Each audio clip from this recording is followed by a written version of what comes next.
sus, ni su ejército tenía. David era diferente. Era diferente.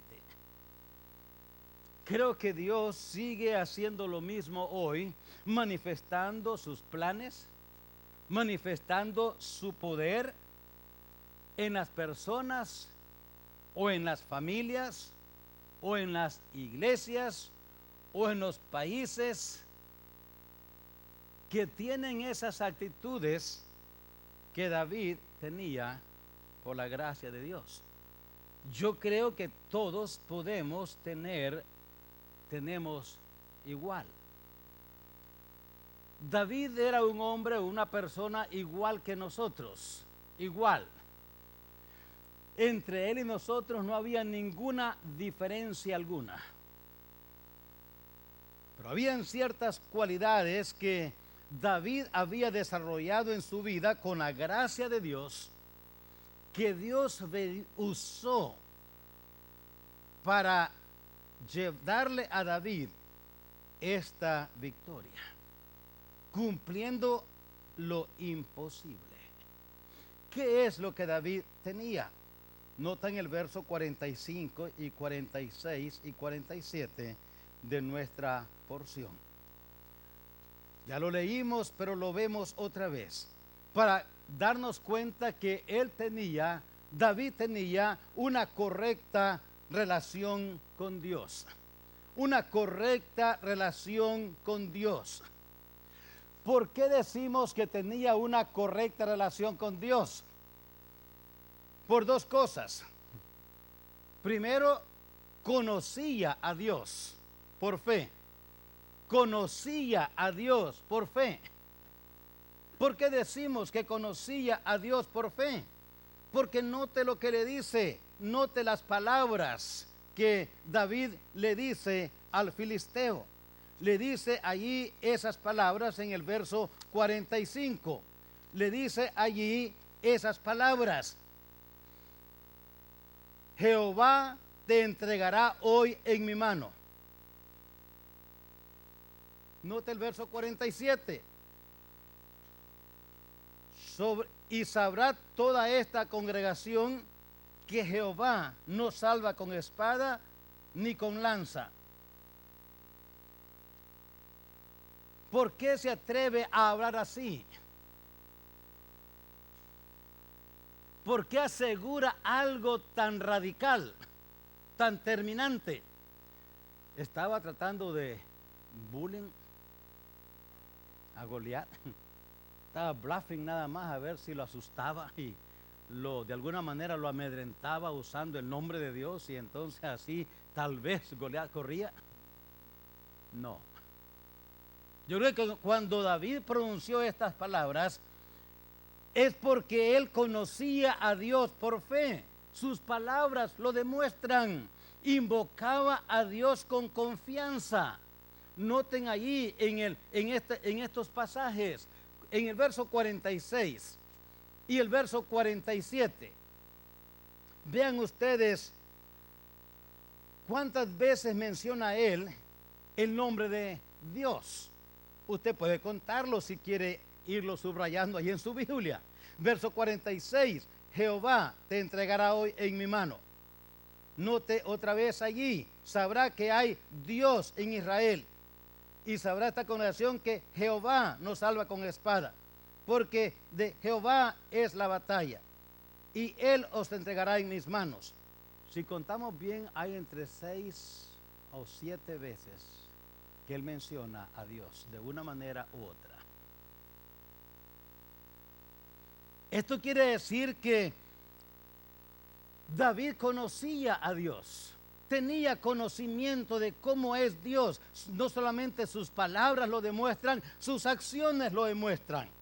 Le dijo a Saúl, a Goliat, vengo en el nombre de Jehová. En nombre de él vengo yo. No vengo confiando en nada, vengo en su nombre. En otras palabras, dependía totalmente de Dios. Seguramente que David sabía usar la onda. Ya ustedes saben, ¿verdad?, que las últimas palabras de Goliat fueron cuando caía. Qué onda la de David.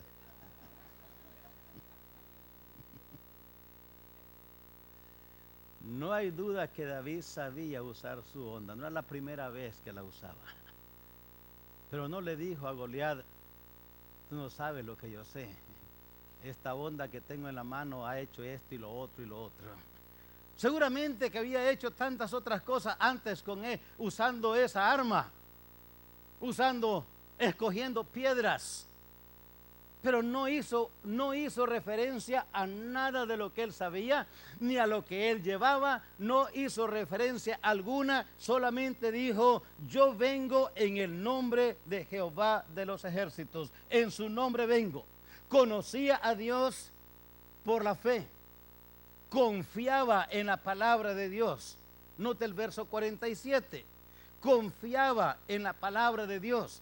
Y sabrá toda esta congregación que Jehová no salva con espada ni con lanza. Confiaba en la palabra de Dios. Confiaba en que lo que Dios había dicho lo promete, lo cumple. Lo que Dios promete lo cumple. Él confiaba totalmente en eso, a pie junto, como diríamos ahora. La aceptaba la palabra de Dios. Este mismo libro, no otro, este mismo libro que usted tiene allí en su mano, lo ve o lo tiene en cualquier artefacto electrónico. Este mismo libro es lo que David tenía. Y él confiaba totalmente, lo aceptaba como la autoridad en su vida. Confiaba en ella a pie junto, la aceptaba como la verdad y la aceptaba como su autoridad.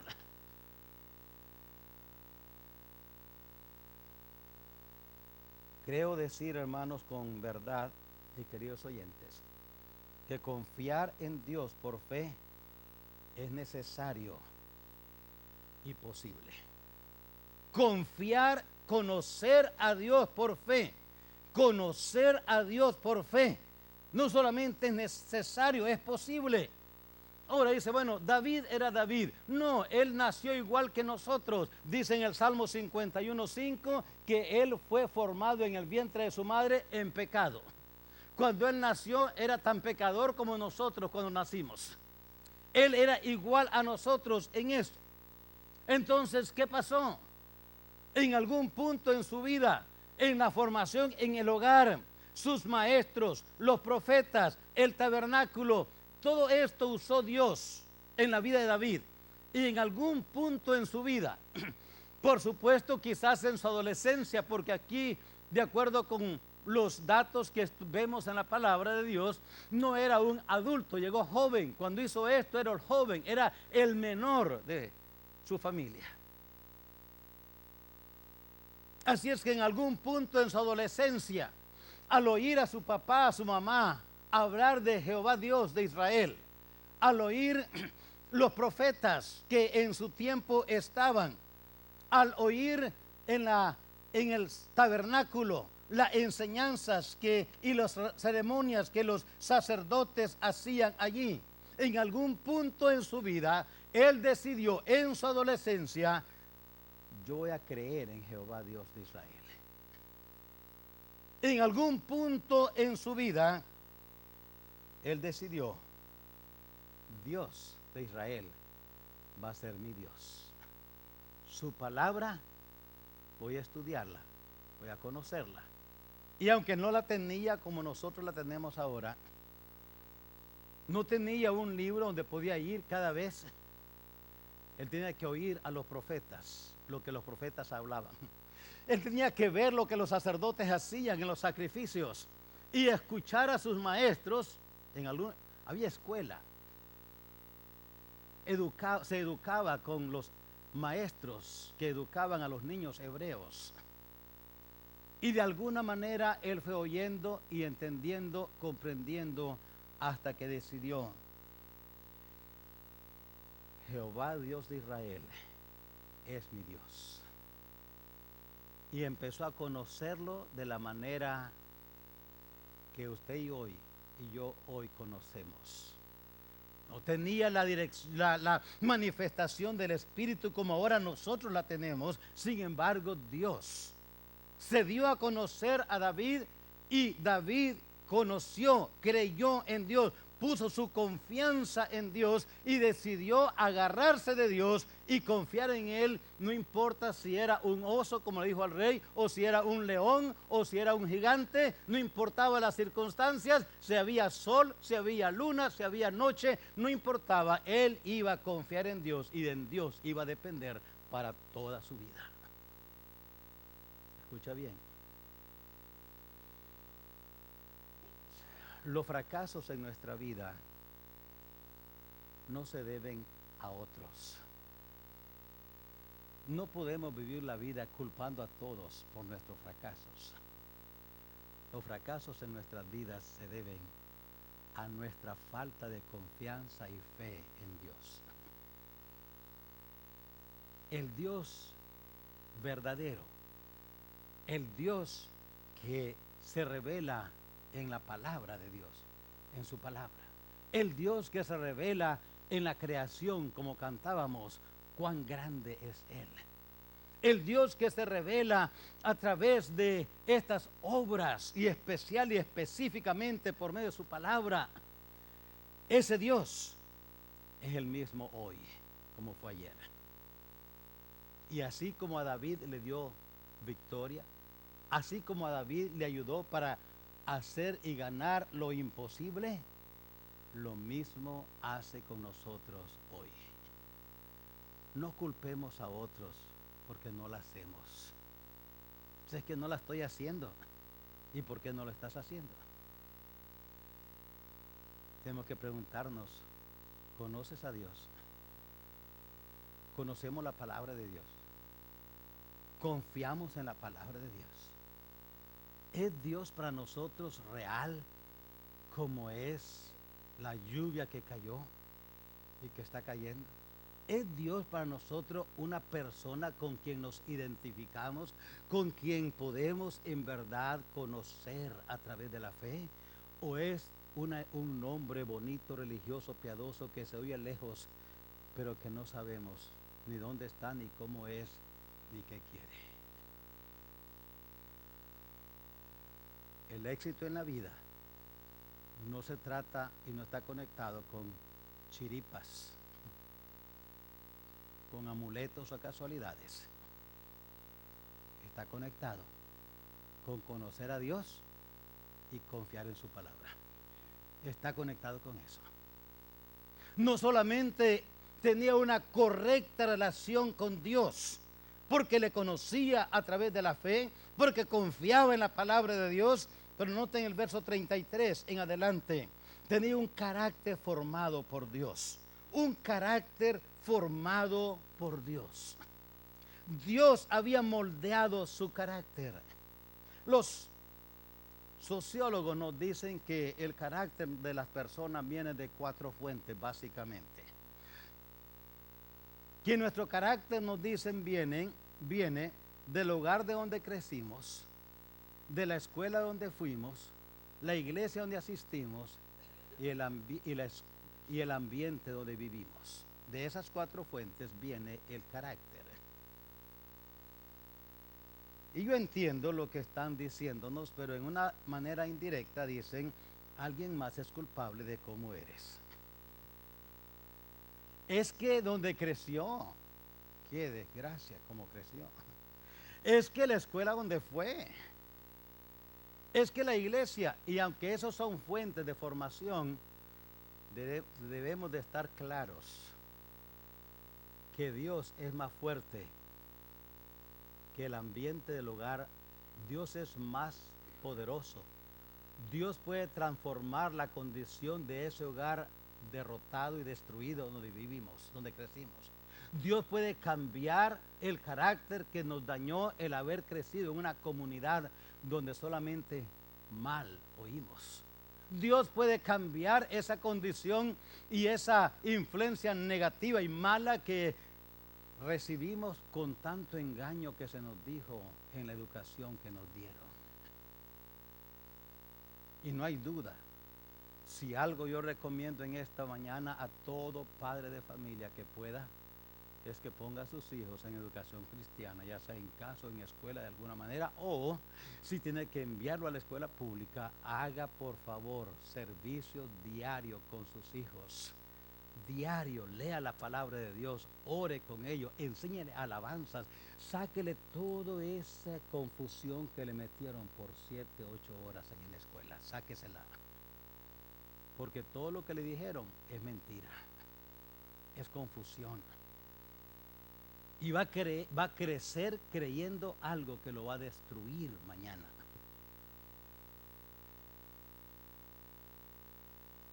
Ayudemos a nuestros hijos a que crezcan siendo formados por Dios, no por un educador que no conoce a Dios, que no conoce los preceptos divinos, que no conoce la persona de Dios, y lo que Él dice nos hace creer a nuestros niños y a nuestras niñas que es verdad. Y aunque no querramos, los padres que tenemos que decir a nuestros hijos: hijo, el maestro dice que venimos de la evolución, pero no es verdad. No es verdad. El maestro, el libro que dice aquí, dice que Juanito puede tener 2 papás, pero no es verdad, solo puede tener un papá. Aquí dice que pueden tener 2 mamás, pero es mentira. Dice que hay multiplicidad de géneros, pero no es verdad, hijo. Nada más hay 2 géneros, el femenino y el masculino. Tenemos que decirle a nuestros hijos: eso es mentira. No es verdad que uno nace homosexual, no es verdad que uno nace lesbiano, eso es mentira, no hay tal cosa. Y explicarle a nuestros hijos, basado en la palabra de Dios, que Dios hizo nada más 2 sexos, 2 géneros.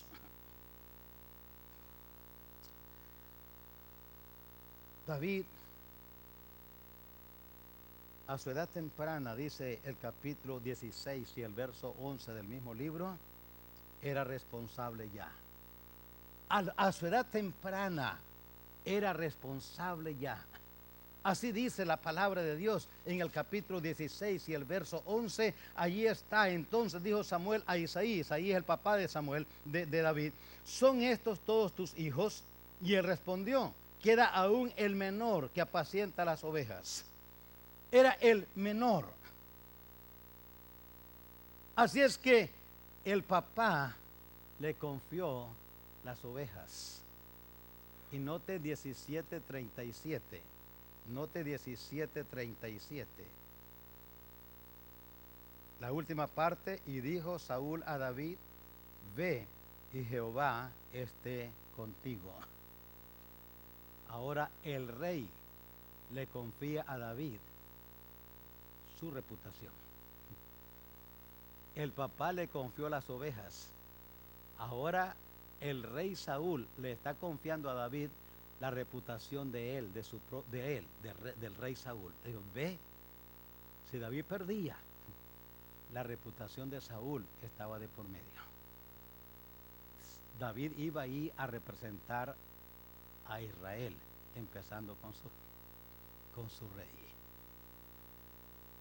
Su papá le confió las ovejas, el rey Saúl le confió su reputación, y Dios más adelante le confió a David su pueblo.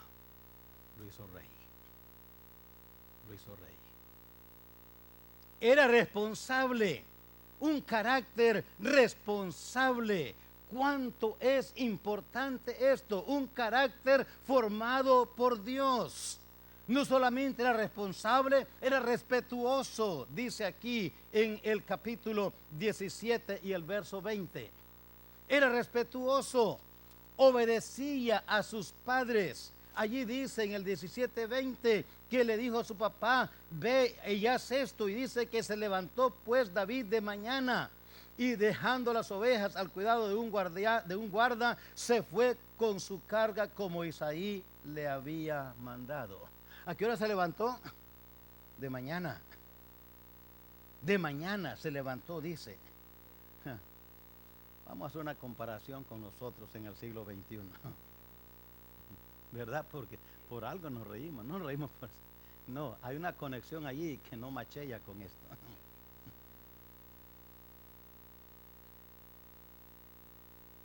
obedecía a su padre. Noten el verso 28 del mismo capítulo 17. En el verso 28 es como humillado por su hermano mayor. Viene y le habla de una manera grosera, grotesca, ofensiva. Oyéndole, dice el verso 28, hablar Eliab, su hermano mayor, con aquellos hombres, se encendió en ira contra David. Dijo: ¿por qué has descendido acá?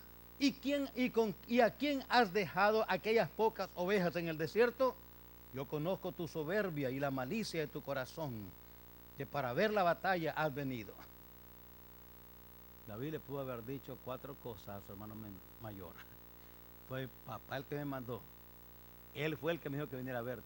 Malagradecido, te traigo aquí unas comidas que papá te mandó. Y mira cómo me recibes, bocón. Ahí está lo que ahora ni te voy a dar lo que te trajo.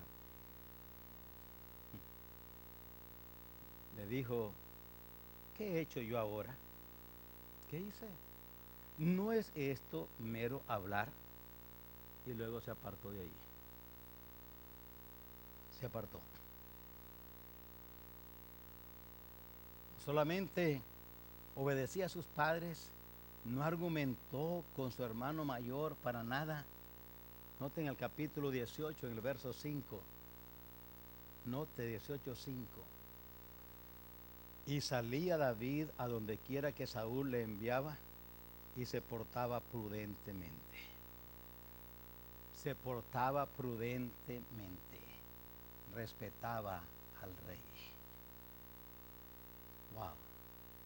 Ya con estas 2 cualidades que podamos lograr tener y desarrollar en nosotros y en nuestros descendientes, qué bendición sería eso. Solamente ser responsables, ya eso es bastante. Respetuoso, dice también. Hermanos, de nuevo, creo que David no nació así. David nació egoísta como todos nosotros nacemos. Nació egocéntrico. Yo primero. Nació como todos nosotros. Mentiroso, egoísta, orgulloso, porque nació pecador, igual que nosotros. En algún punto en su vida, en su hogar, oyendo sus maestros, oyendo los profetas, viendo en el tabernáculo los sacrificios y holocaustos que allí se hacía, él decidió no solamente creer en Dios, no solamente creer en el Dios de Israel, pero someter su vida al control de Dios. Una cosa es creer y confiar en Dios para salvación. Otra cosa es dejar que Él controle nuestra vida. La Biblia habla de el fruto del Espíritu y habla del fruto de la carne. Podemos ser salvos. Saúl era un hijo de Dios, creía en Dios. ¿Qué es la diferencia entre Saúl y David? Muchas. Entre unas, Saúl dejó el Israel lleno de estatuas de él. Donde quiera que había una batalla, levantaba una estatua en memoria de él. Donde quiera había una estatua de Saúl, recordando a Saúl. Donde quiera, Saúl era conocido por tantas estatuas que hacía. David no hacía estatuas. Le daba a Dios la honra, la gloria en todo. Si no, lea los salmos. Lea los salmos y ahí lo va a ver. ¿Cómo era posible que fue transformado en un carácter diferente? Los dos, el primer rey de Israel, Saúl, era creyente, hijo de Dios, pero nunca se sometió a Dios ni al control del Espíritu. David igualmente nació pecador igual que todos. En algún punto él creyó en el Dios de Israel y en otro aspecto y en otra experiencia con Dios decidió someterse al control del Espíritu. Si no, hermanos, ¿por qué dice en el Salmo 51, no quites de mí tu Santo Espíritu? ¿Sabe? Someterse a Dios es asunto personal. Nadie puede venir con amenaza de decir, o te sometes a Dios o ve qué haces. No. Podemos decir a nuestros hijos, ¿sí? o te sometes a Dios o te dejo en la calle. O vienes a las 8 de la noche o te quedas durmiendo bajo el puente. Podemos. Pero eso no hace que el hijo se someta a Dios. No. El someterse al control de Dios es asunto personal. Ningún sistema, ninguna disciplina, ninguna práctica lo lleva allí. Es asunto personal. Usted y yo, igual que David, necesitamos tomar esa decisión individual.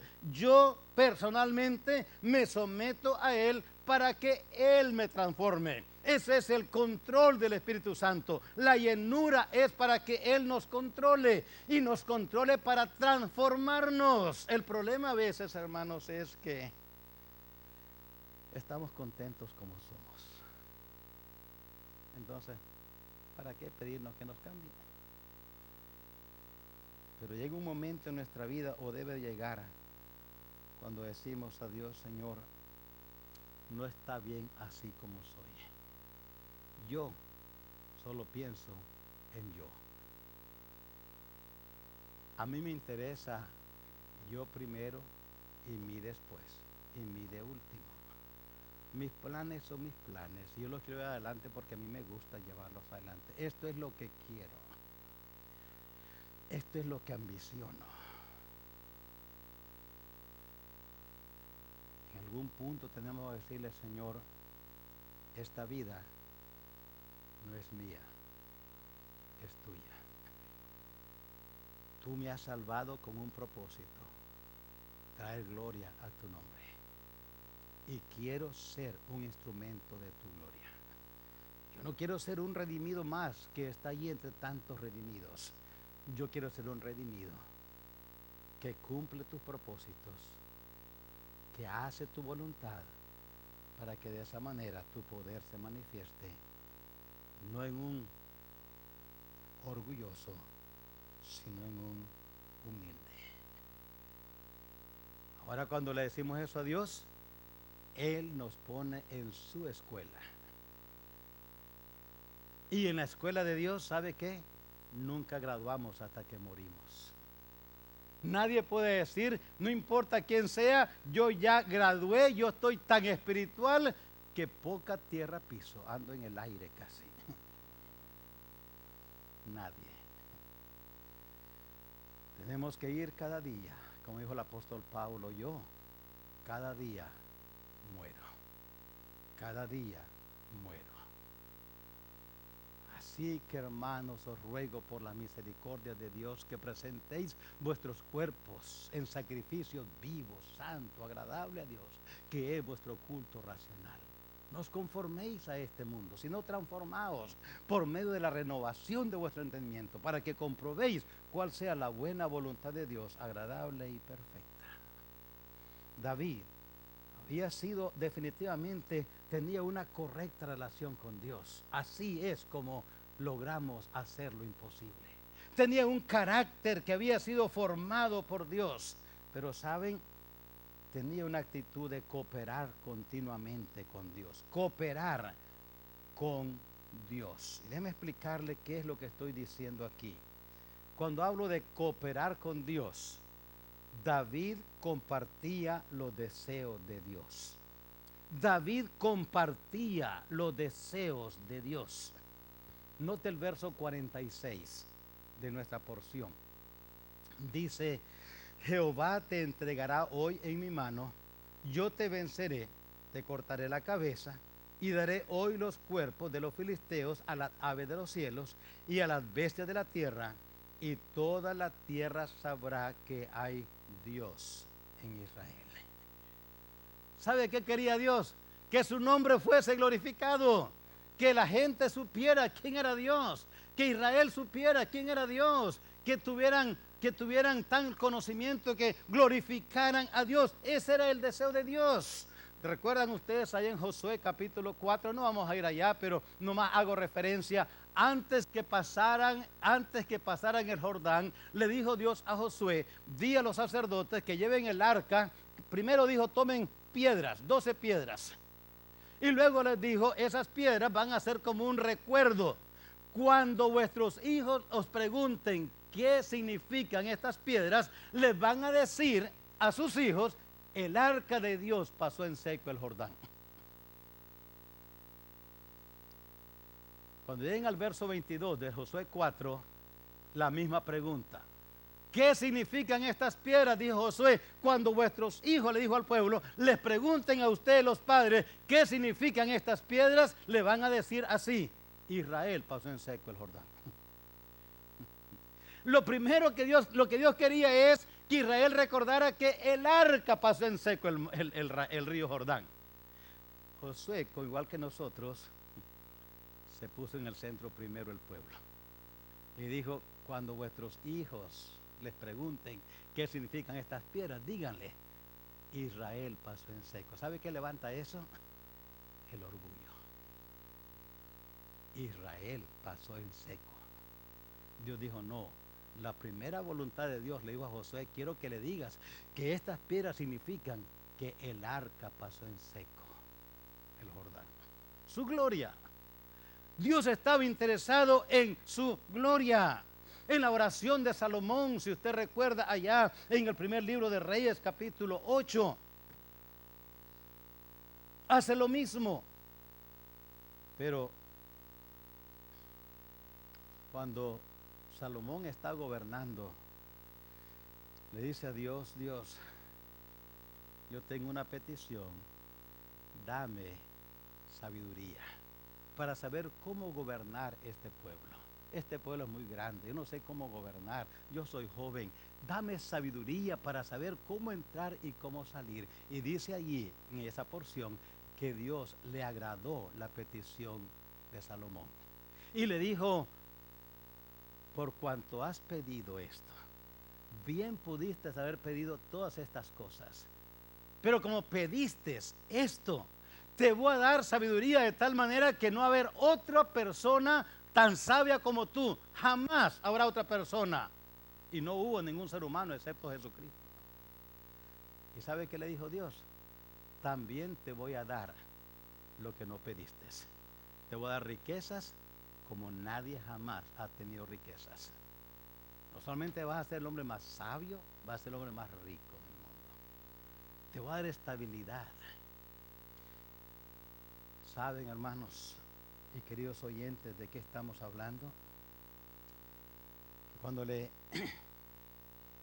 pedimos a Dios, cuando cooperamos con Dios, cuando en nuestros planes no son los nuestros sino los de Dios, cuando lo que queremos alcanzar es la gloria de Dios, cuando estamos pensando en esto que queremos hacer, esto que queremos alcanzar, cuando estamos buscando cómo escalar en la vida, cómo llegar a obtener cosas, cómo llegar a alcanzar logros en lo académico, en lo económico, en la educación de nuestros hijos, en todo lo que sea. La pregunta es: ¿dónde está Dios en esos planes?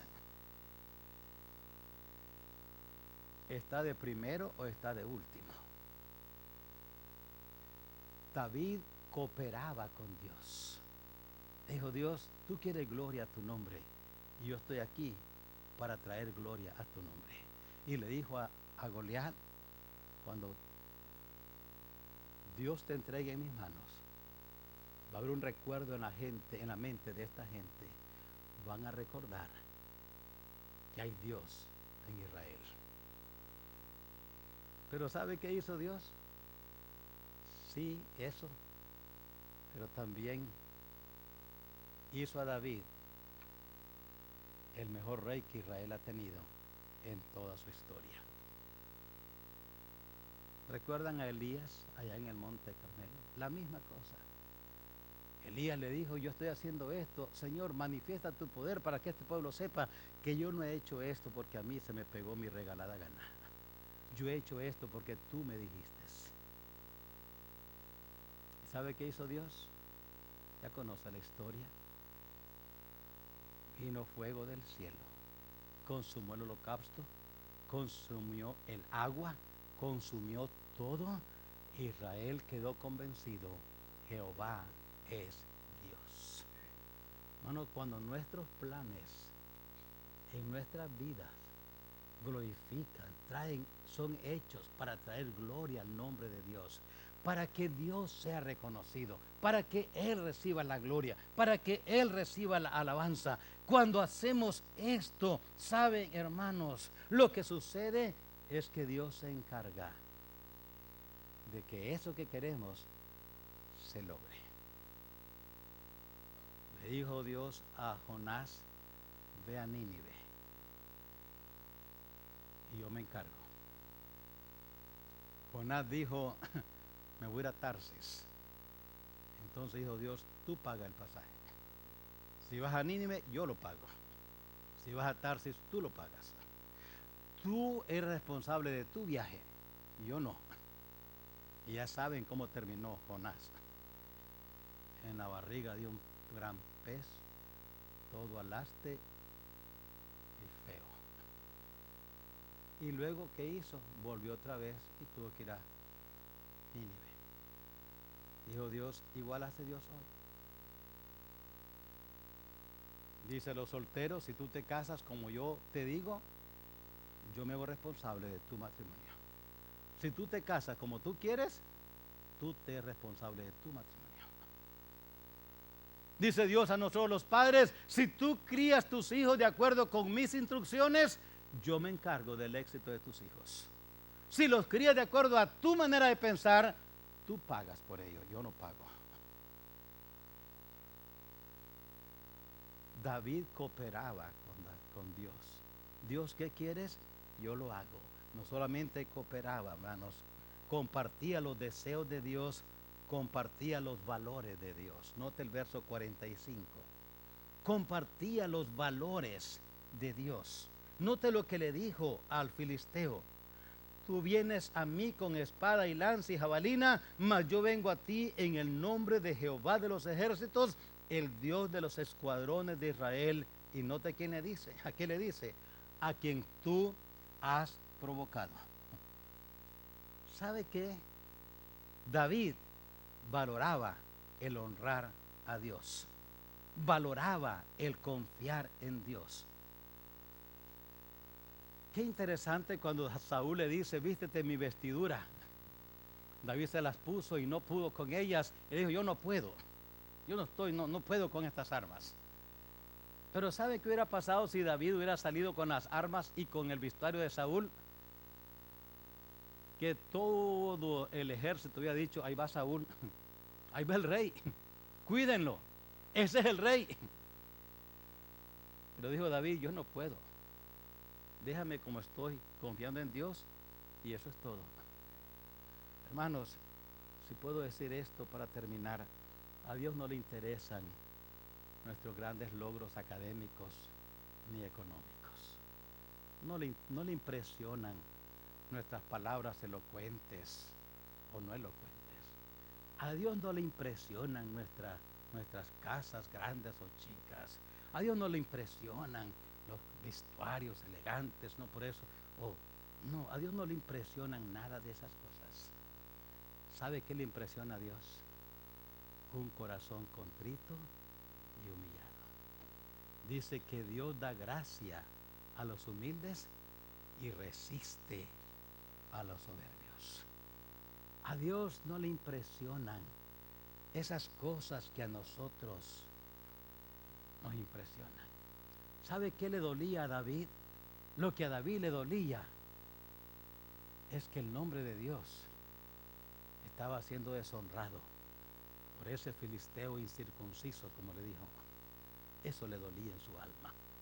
oír, saber eso.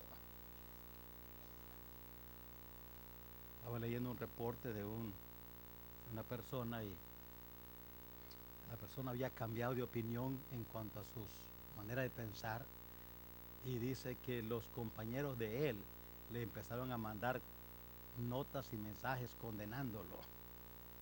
Y en los mensajes que le mandaban, dice, le mencionaban a su madre.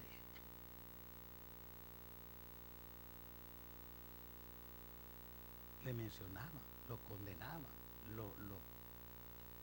dicen aquí, le rayaban. Dice él, cuando empezó a recibir mensajes así, tenía una furia adentro, porque dice, una madre, dijo él en su escrito, una madre sagrada. Y que alguien me la mencionara solo porque ya cambié de mente, le traía un furor que quería hacer algo. Y tenía razón. Yo creo que nuestras madres no son para que anden en boca de alguien que nos quiere ofender. Pero saben, hay alguien que es superior a nuestras madres, es Dios. Y tenemos que preguntarnos, ¿nos duele cuando es deshonrado? Sentimos allá adentro una reacción porque alguien está deshonrando a Dios.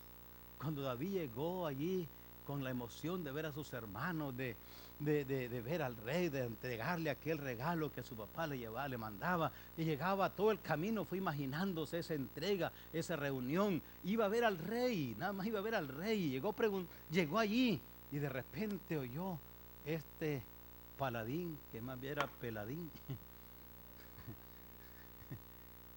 hablando vociferamente así y mencionando el nombre de Dios. Le entró una furia. Dije, ¿quién es este? ¿Quién es este que está hablando así de mi Dios? ¿Quién es este incircunciso? Y empezó a preguntar, ¿y quién es este? ¿Por qué no lo matan? ¿Por qué lo dejan hablar así? Dijo, no, yo voy a ir ahorita. Y lo que me hace arder, hubiera dicho David, es que está hablando de mi Dios, como que mi Dios no fuera nada. Ahorita vas a ver quién es Dios. Oh, hermanos, yo creo que si nosotros hubiera un fervor de querer honrar a Dios en todo, no tuviéramos los problemas que a veces como cristianos tenemos para andar diciendo esto no, esto no, esto no, porque deshonra a Dios. Nos tuviéramos esta discusión sobre ¿y por qué no? ¿Y por qué no? Y algunos dicen, ¿por qué somos bautistas? ¿Quién dijo eso? No. Si esto no honra a Dios, porque su palabra me lo dice, no se va a hacer. Punto. ¿Por qué? No honra a Dios. ¿Pero y qué tiempo? No honra a Dios, no es suficiente. Pues es que yo quiero. Pues lo que quieres deshonra a Dios. Yo creo que tendríamos más bendición en nuestros hogares, en nuestra familia, en nuestra vida personal, si cooperamos con Dios más y más y más. Quiero terminar, hermanos, aquí recordando esto. ¿Saben por qué David logró lo imposible? Por esas tres cosas que ustedes tienen en sus notas. Tenía esa actitud, tenía ese corazón, tenía eso en su alma hacia Dios. Había tenido una experiencia con Dios que le transformó su carácter. Y decidió, de hasta que yo muera, voy a cooperar con Dios. Y alguien dirá, pero David no cometió errores. Oh, muchos cometió. Pero sabe, él sabía cuando se equivocó. Yo no puedo entender cómo es posible. La única que explica por qué David era así. ¿Cómo es que hacía cosas tan terribles como las que hizo? Y dice que era un hombre según el corazón de Dios. Sentía como Dios, pensaba como Dios, quería agradar a Dios. Y cuando, voy a decir así, la regaba, ofendía a Dios, no había que decirle dos veces. Ahí estaba caído, de rodillas, llorando, afligido, pidiendo perdón, porque era humilde. Porque era humilde, un profeta le dijo, tú eres ese rey. Eso que acabas de decir, tú eres esa persona. Y David no dijo, pues, ¿quién eres tú? No, dijo, he pecado contra Dios, he pecado. Y él mismo dice en sus salmos, cuando yo callé, mis huesos se envejecían cada día más, porque callé. Hermanos, yo creo que ahí es donde está la clave para que seamos matrimonios victoriosos, padres victoriosos, familias victoriosas, para gloria de Dios. Oremos. Padre, en esta mañana le damos gracias. Qué hermosa es, Señor,